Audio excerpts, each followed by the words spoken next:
Boa tarde, eu estou aqui começando mais um Pod Praça. Estou aqui com o meu colega Luiz Otávio Jack. E hoje a gente vai falar sobre o Juscelino Kubitschek. Primeiramente eu vou introduzir um pouco sobre a trajetória dele, como começou tudo, para depois a gente falar sobre o governo dele. Que ele deixou de ressaltar um ponto bem importante, que é o governo populista de JK. Só complementando. Isso. Então, o JK, né, como mais conhecido, nasceu dia 12 de setembro em Diamantina, Minas Gerais. E antes de entrar na carreira política, ele atuou como médico da Polícia Militar Mineira. E nessa época que ele era militar, ele se aproximou de Benedito Valadares, que na época ele era interventor federal, e foi quem puxou o JK para esse lado político, que nomeou ele como chefe de gabinete. E, posteriormente, em 1934, ele foi eleito deputado federal. Mas, em seguida, ele teve o seu mandato cassado por conta do golpe do Estado Novo, que foi uma ditadura instaurada por Getúlio Vargas. E aí ele deixou de exercer seu cargo. E 6 anos depois, Benedito Valadares nomeou ele como governador de Minas Gerais.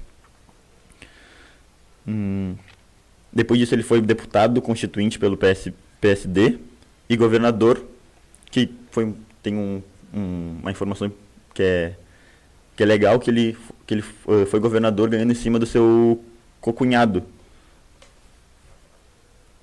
E em 1954 ele começou a sua campanha para a presidência, junto com o João Goulart, que era o vice dele, e o slogan dele principal para a campanha era que ele queria fazer 50 anos de governo em 5 anos. É bem interessante essa parte, porque ele estabeleceu diversas metas de governo, como se fossem tópicos. Basicamente isso, ele listou os objetivos, coisas que teria para mudar, intervir, e eu vou citar 5 principais, que seria energia, educação, saúde, alimentação e transporte. E o governo dele foi marcado por bastante mudanças, na verdade, que ele queria um desenvolvimento econômico do país. Então foi marcado pelo desenvolvimento econômico, embora seja meio contraditório pelas questões que ele deixou dívidas, etc., mas vou chegar lá. Foi marcado por isso, porque ele marcou muito um pouco do avanço industrial no país, por exemplo, a questão das indústrias automobilísticas que se instalaram no Brasil no governo dele, exemplo da Ford e entre outras. Então ele tinha bastante essa preocupação. Um exemplo desse desenvolvimento econômico de 1956 a 1961, que foi o tempo de governo dele, foi que o Brasil cresceu economicamente cerca de 7% ao ano. E o PIB cresceu consideravelmente durante esse tempo. Então, o governo de Juscelino, para muitos, foi muito bom, mas ele, em parte, é muito contraditório, pois a inflação subiu durante o governo dele, pois também as dívidas, pois ele fez muitos empréstimos para administrar todos os investimentos que ele queria investir nas áreas, nas metas que ele traçou, que é o plano de metas. Então, esse é um dos contras, vamos botar assim, contras do governo dele. Seria também muitas limitações democráticas que muitos grupos botam no governo dele, como opressão a grupos políticos opostos, censura. Então são alguns pontos. Mas ele ficou marcado pelo seu plano de governo, que seria por a modernização do país, exemplo das rodovias lá no Nordeste. Ele criou também empresas como a Vale do Rio Doce, foi ele que desenvolveu. Então, ele incentivou investimentos em diversas áreas, por exemplo, do turismo. Um fato bem marcante é a Copa do Mundo em 58, que ele incentivou a criação, ele queria atrair turistas, na verdade. Então, querendo ou não, ele incentivava diversas formas do Brasil se desenvolver economicamente. Acho que um dos maiores fatos marcantes dele, querendo ou não, é a fundação de Brasília, que ele teve o projeto e Brasília foi inaugurada em 1960 no governo dele, e que seria a nova capital. Então, um dos marcos mais marcantes dele, que simbolizava a modernização do país. Então, acho que isso é bem interessante. Ele implementou diversas políticas que enfatizavam o crescimento da infraestrutura e diversas outras coisas também. Então, e para financiar as políticas de governo dele, ele adotou a política econômica expansiva, que aumentava os gastos em infraestrutura, saúde, educação, impulsionando a demanda agregada e estimulando mais empregos, etc. Então ele também queria tirar um pouco da importação e gerar mais para o mercado nacional, para gerar mais empregos.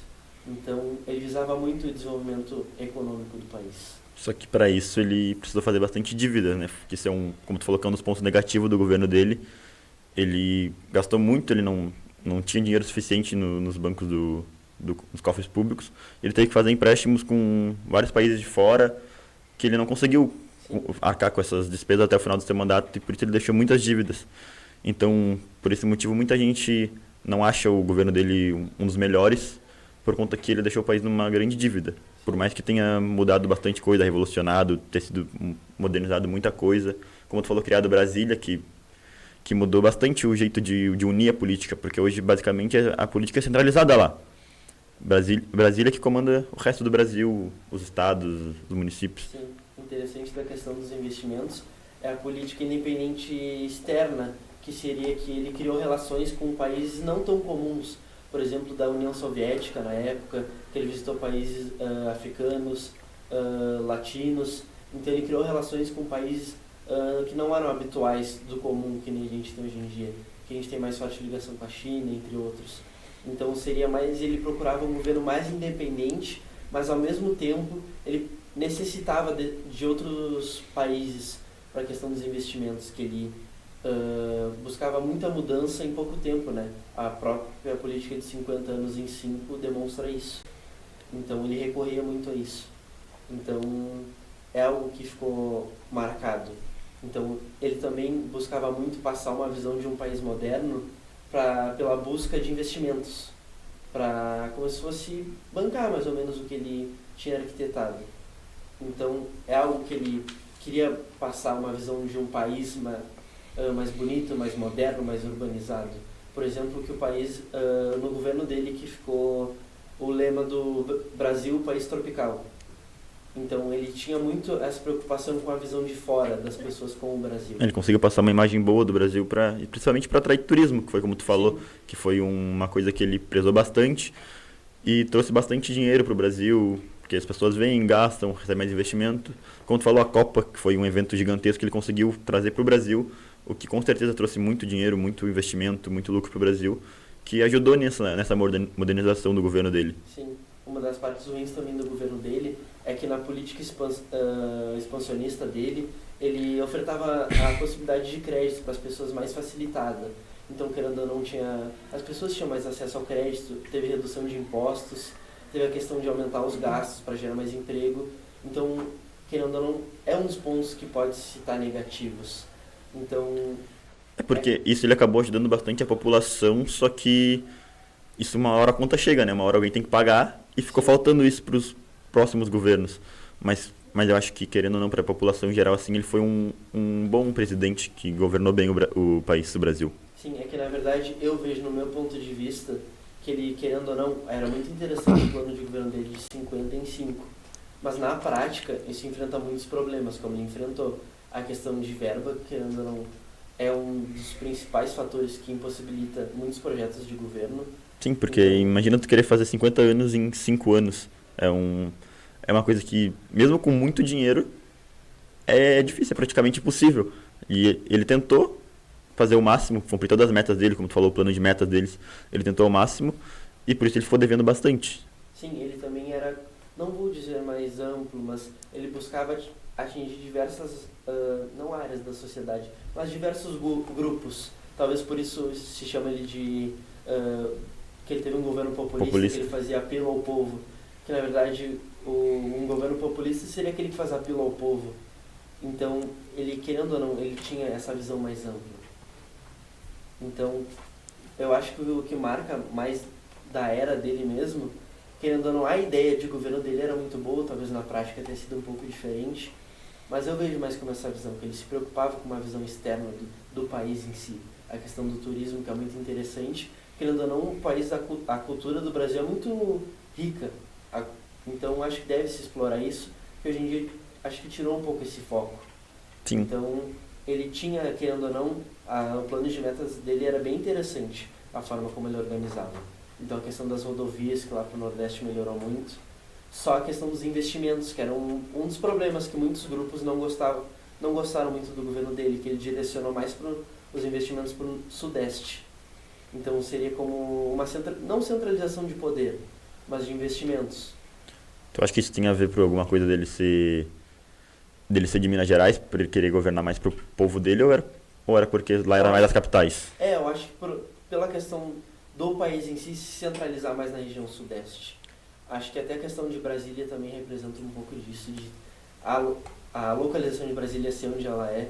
Então, acho que seria mais ou menos isso. Eu não acredito que ele tenha concentrado mais pro Sudeste só por conta que ele era de lá. Talvez isso possa ter ajudado um pouco por ele querer ajudar o povo dele, da onde ele veio. Sim. Mas, como tu falou, lá era as capitais principais, lá que tinha mais dinheiro, tinha mais gente. São Paulo, Rio, Minas Gerais. E eu acho que não acredito nisso por conta que ele levou Brasília, a capital, que era no Rio de Janeiro, ele tirou de lá para botar no meio do Brasil, no centro-oeste. Então, não tem por que falar que ele estava governando mais para o Sudeste ou não, se ele estava olhando para todos. Como tu falou, ele ajudou nas rodovias no Nordeste e tudo mais. Sim, eu acho que na verdade a Brasília seria como se fosse uma representação de governo dele. Eu acho que ele buscava isso.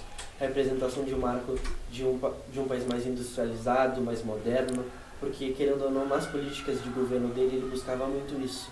A questão de modernizar, a questão de atrair pessoas de fora, de tornar o Brasil um país atrativo, como se fosse um país de primeiro mundo. Então acho que ele tinha muito esse incentivo. Obviamente tem que levar em consideração que era 1960, 56 a 61, obviamente nas devidas proporções.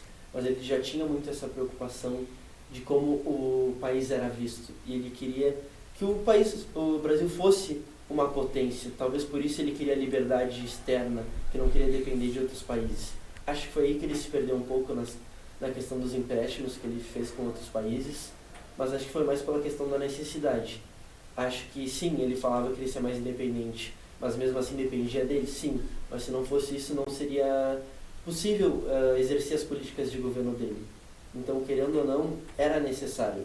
Então, acho que ele foi um pouco contraditório nisso. Que ele não poderia falar que ele teria um governo mais independente externamente, sendo que ele necessitava dos outros. Na situação que o Brasil estava no momento. Mas como tu falou, ele não recorreu somente aos grandes países, ele estava pedindo dinheiro, fazendo negócios, alianças com países que não são comuns de fazer. Eu acho que isso foi bom, uma forma dele fazer aliança, dele poder fazer esse livre comércio, né?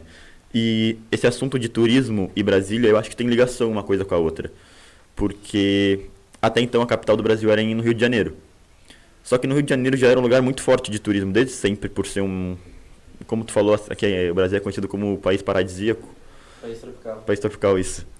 E Rio de Janeiro já tem bastante turismo por conta de suas praias, de tudo, por ser um lugar quente.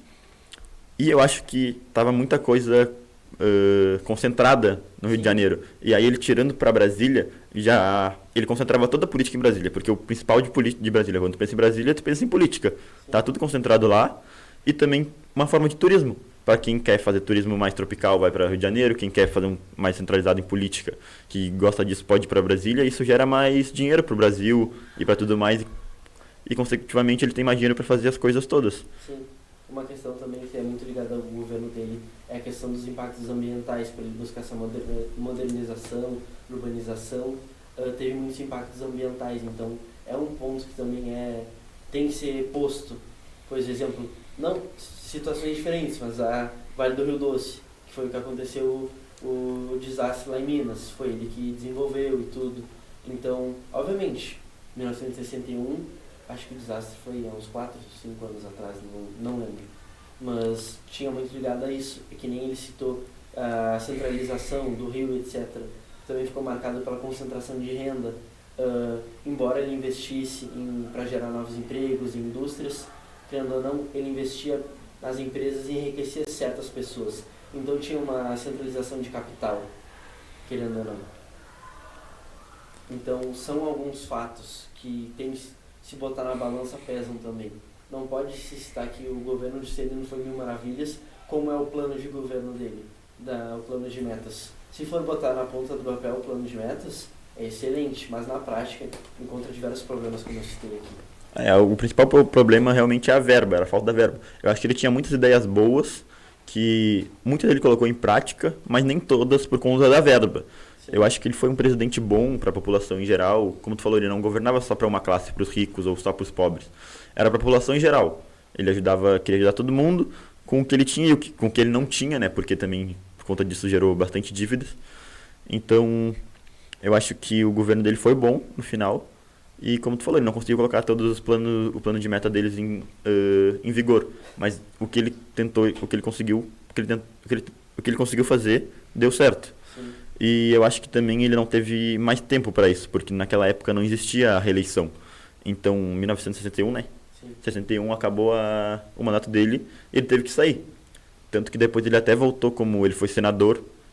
Ele voltou para tentar fazer alguma coisa, mas ele também não ficou muito tempo por causa que o mandato dele foi cassado novamente por conta dessa ditadura, dessa guerra.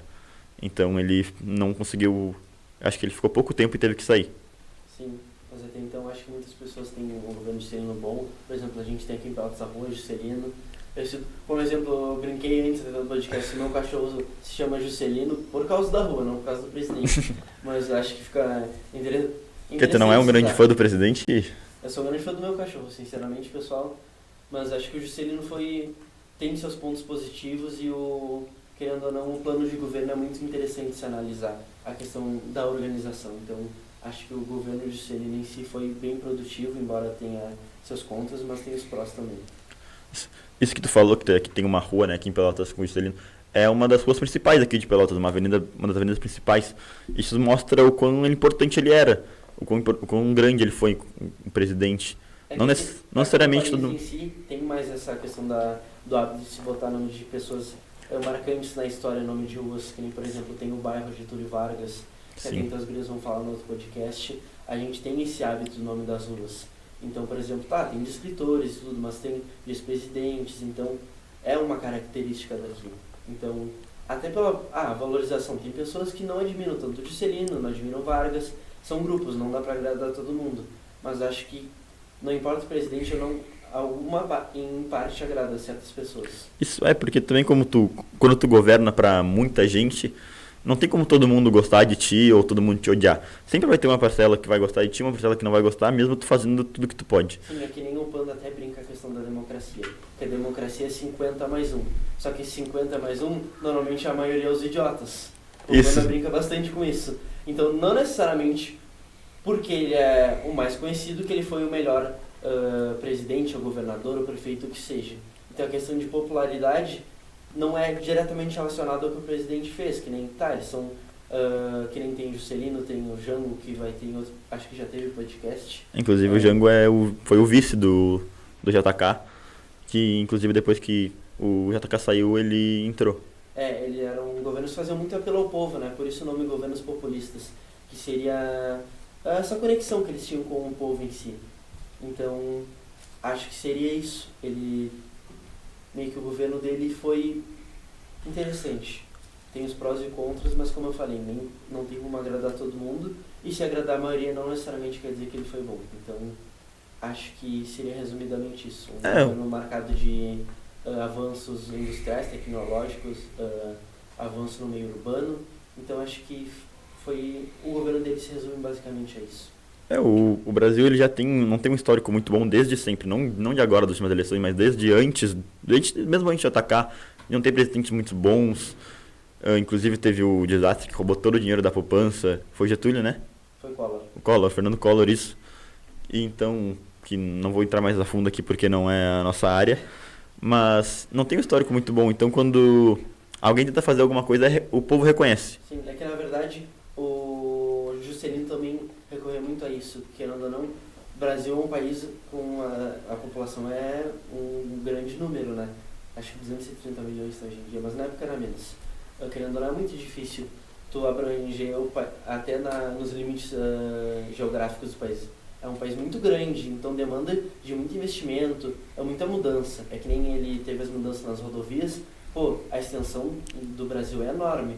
Então, até a demanda de tempo seria difícil para ele agradar todo mundo. Que nem, por exemplo, melhorou as rodovias do Nordeste, mas talvez o pessoal do Sul aqui ficou insatisfeito, que não melhorou tanto como lá. Mas, querendo ou não, com o tempo que se tinha, que não tinha a questão da reeleição que ele citou, era algo muito difícil. Então tinha muito essa questão, que nem eu falei, de não poder agradar todo mundo.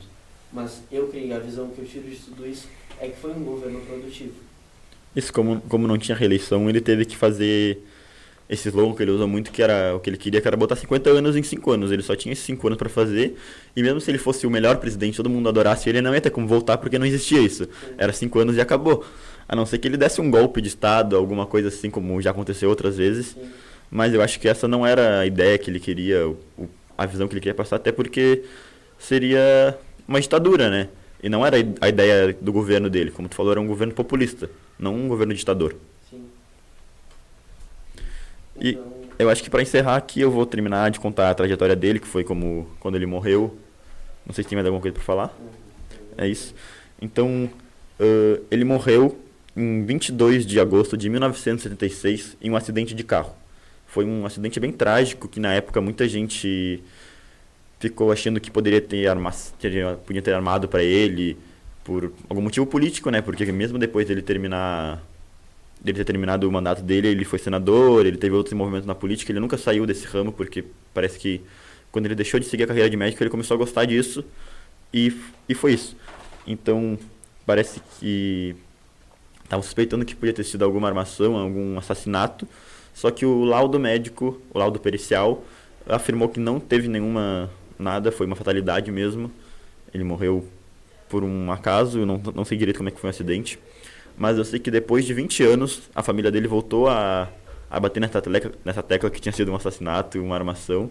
E eles desenterraram o corpo, fizeram outra perícia e realmente viram que não tinha nada a ver, que tinha sido simplesmente uma fatalidade.